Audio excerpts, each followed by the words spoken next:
Okey murid-murid, kita teruskan dengan melihat contoh soalan 1. Okey, dekat sini kamu boleh melihat ada jadual ada jadual.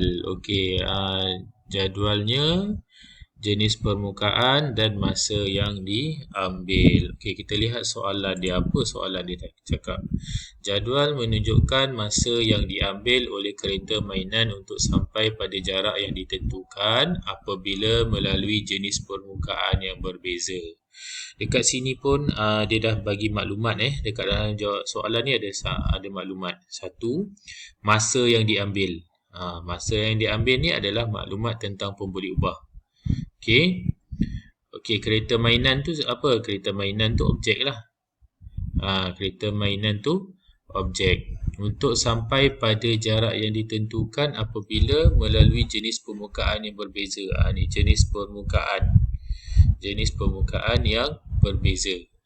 Okey, kalau kita lihat dekat maklumat yang ada pada soalan ni, kita boleh faham dah mana satu pemboleh ubah dimanipulasi, mana satu pemboleh ubah bergerak balas. Okey, pemboleh ubah dimanipulasi yang cikgu terangkan pada yang awal pada video yang pertama tu, ianya melibatkan apa yang berbeza. Tengoklah di sini, dekat sini ada perkataan berbeza. So jenis permukaan berbeza. So dekat sini maka jenis permukaan ni kita boleh consider dia sebagai pemboleh ubah dimanipulasi. Okey. Hasil eksperimen dia apa? Apa yang ditunjukkan dalam jadual ni menunjukkan masa yang diambil. Masa yang diambil oleh kereta mainan. Okey. Masa yang diambil. Okey, ingat masa. Masa yang diambil. So masa ni dia dah ada kira sebagai objek. Dia dah tak perlu sebagai parameter dah. Masa yang diambil. So dekat sini kita boleh consider dia sebagai pemboleh ubah pemboleh ubah bergerak balas. Itu cara kalau kita nak menentukan dengan melihat pada soalan. Dan cara yang paling mudah cikgu ajar tadi yang sebelum ni, kita lihat pada jenis jadual dia. Jadual dia melintang. Maka kita boleh tentukan melalui baris dia daripada atas ke bawah. Ingat daripada atas ke bawah. Atas ke bawah ada anak panah kan yang cikgu tunjuk tadi tu.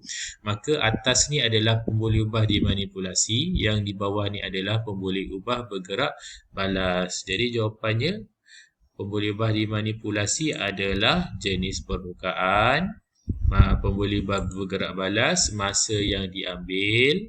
Pemboleh ubah dimalarkan bagaimana? Kita nak tentukan apa dia kata, pada jarak yang ditentukan. Jarak yang ditentukan. Jarak ni ditentukan sama je. Semua kereta ni, maksudnya kereta mainan ni dia melalui jarak yang sama. So objek dia kereta mainan lah.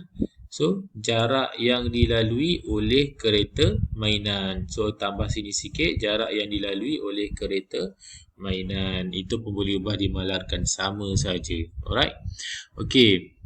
Seterusnya contoh soalan yang kedua. Dekat sini ada carta palang.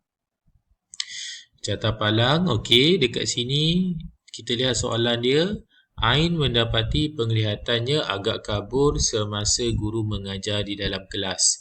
Dia telah berjumpa doktor untuk menjalani ujian mata. Dia diminta menyebut huruf yang dilihatnya seperti yang terdapat pada carta yang ditampal pada dinding. Keputusan ujian adalah seperti di bawah. Ini kalau kamu ingat, kadang-kadang dekat sekolah pun ada dia test murid dengan melihat uji mata, lihat tutup sebelah mata, baca nombor pada carta putih yang ditampal dekat dinding. Okey. Jadi dekat sini ada carta palang. Jadi cara nak menentukan, kita lihat dia punya paksi melintang dahulu, baru kita lihat paksi menegak. Paksi melintang ni adalah pemboleh ubah dimanipulasi. Paksi menegak ni adalah pemboleh ubah bergerak balas. Jadi maka jawapannya Soalan dia tanya nyatakan dua maklumat yang terdapat pada carta palang di atas. Okey, untuk soalan ni walaupun dia tanya dua maklumat, sebenarnya dia bertanyakan pemboleh ubah yang ada dalam soalan ni. Jadi makanya kamu kena jawab dengan jawapan pemboleh ubah juga. Cara dia sama, cuma jawapan dia sama, cuma soalan saja cara dia tanya tu berbeza. Maka dekat sini jawapan untuk yang pertama ialah jarak ain dari carta huruf. Ain ni objek. Jarak dia. Jarak tu adalah parameter. Yang kedua, bilangan huruf yang dapat dibaca. Bilangan ni adalah parameter. Huruf tu adalah objek. Berapa banyak huruf yang ain dapat baca kan?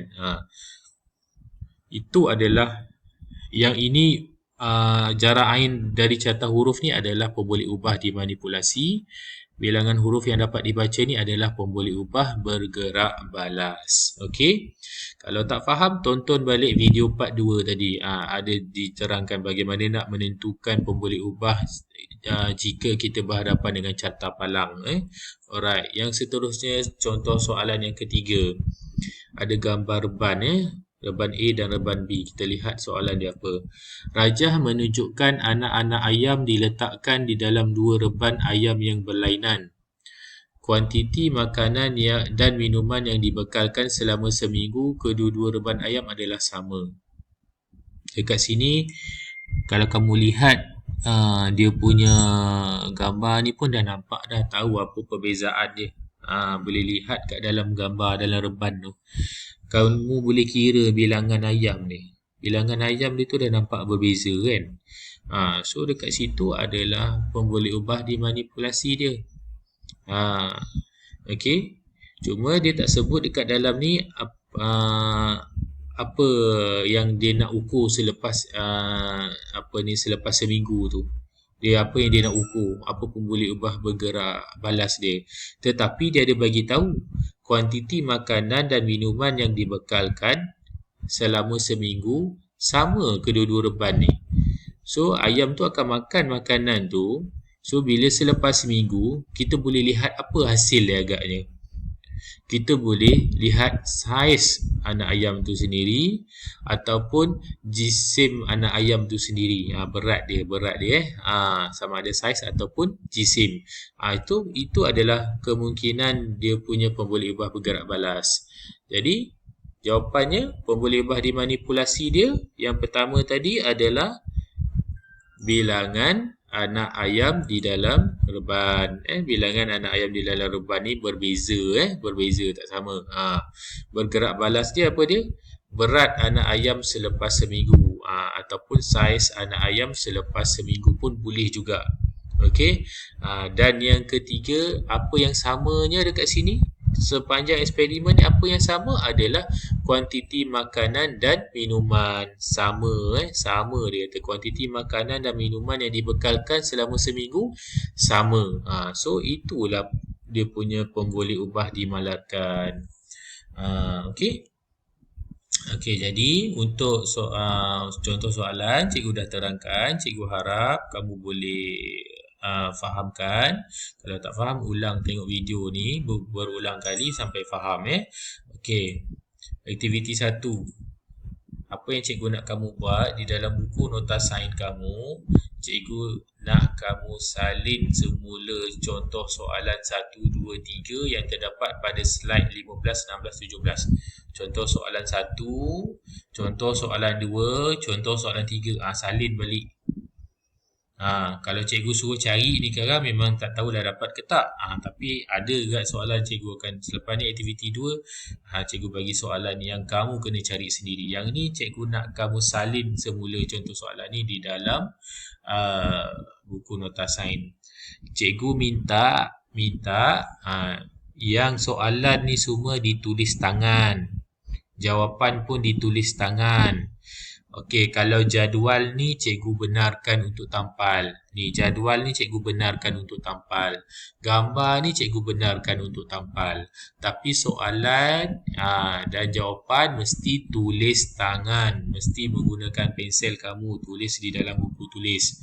Jangan ada yang print out satu muka surat slide ni lepas tu tampal dalam buku. Tak nak macam tu. Itu cara orang malas. Okey. Cara cikgu nak kamu tulis sendiri supaya bila kamu tulis kamu akan ingat. Soalan ni tak boleh jawab satu dua soalan dah boleh kuasai, kena banyak soalan. Baru itu pun belum tentu lagi. Tapi kita usaha sampai kita boleh dapat. Alright. Aktiviti yang kedua, yang ini kena buat sendiri. Aktiviti yang kedua, jadual di bawah menunjukkan keputusan penyiasatan yang dijalankan oleh Fatin dengan menggunakan 3 batang magnet bar yang berlainan panjang. Dia dah bagi tahu dah. Yang berbezanya magnet bar tu lain panjang, panjang dia tak sama. Okey, menggunakan 3 batang magnet bar. Tiga-tiga magnet tu magnet yang sama jenis. Tiga-tiga magnet tu adalah yang sama jenis. Hasil dia bilangan klip kertas yang dapat ditarik dalam jadual ni 10, 5, 3. Okey, dekat sini kamu kena hati-hati. Dia bagi kamu satu saja perkataan magnet. Magnet ni objek, parameternya tak ada, tentukan sendiri parameter dia apa. Yang ini tak ada masalah, pun boleh ubah. Untuk yang kedua ni adalah pun boleh ubah, dia jelas. Bilangan klip kertas. Bilangan ni parameter, klip kertas tu objek. Jadi ini carta palang pelintang. Bagaimana nak menentukan? Rujuk balik slide yang seterusnya. Kalau cikgu bagi tahu sekarang tak jadilah soalannya. Okey. Soalan dia macam ni. Nyatakan pemboleh ubah dimanipulasi, pemboleh ubah bergerak balas dan pemboleh ubah dimalarkan. Sorry. Terlebih sudah.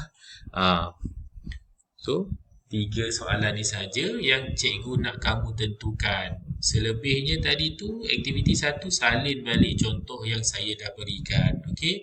Dan aktiviti yang terakhir macam biasalah, dah ada buku Success A+ tu kita gunalah kan. Okey, muka surat 6 sahaja. Okey. Soalan pun kalau tak silap cikgu berkaitan dengan magnet juga. Okey. Cumanya lain sikit lah bentuk soalan dia. Okey, cikgu harap kamu boleh mengikuti dan memahami topik ni sehingga kamu betul-betul faham dan cuba buat latihan yang cikgu berikan. Okey, jika ada sebarang persoalan bolehlah bertanya dengan cikgu. WhatsApp personal lah, senang. Cikgu kalau masukkan cikgu, cuma cikgu nak pesan sangat-sangat, kamu janganlah panggil dah siap, tunggu update nama. Lepas tu soalan jawapan tak hantar. Jadi maka pentaksiran cikgu tak akan bagi. Tolong buat elok-elok, ikut dah siap, hantar secara personal, lepas tu update nama dekat dalam grup WhatsApp. Kalau kamu update dulu baru hantar, kadang-kadang cikgu tak jumpa kamu punya tu, so maka pentaksiran tak ada. Okey, cikgu saya elok-eloknya hantar dulu baru update nama di dalam grup WhatsApp. Okey. So saya harap selepas ni tak nak lagi satu perkara, saya tak nak kamu masukkan hasil kerja kamu dekat dalam grup WhatsApp sign tu. Kalau kamu buat masukkan dalam grup WhatsApp sign tu, cikgu tak akan tanda dia. Cikgu biarkan je dekat dalam tu. Tolong bagi kerjasama ya. Kelas ni dalam grup ni ada 2 kelas, ramai muridnya yang saya perlu beri perhatian. Okey. Alright, itu saja daripada saya. Sekian. Assalamualaikum warahmatullahi taala wabarakatuh.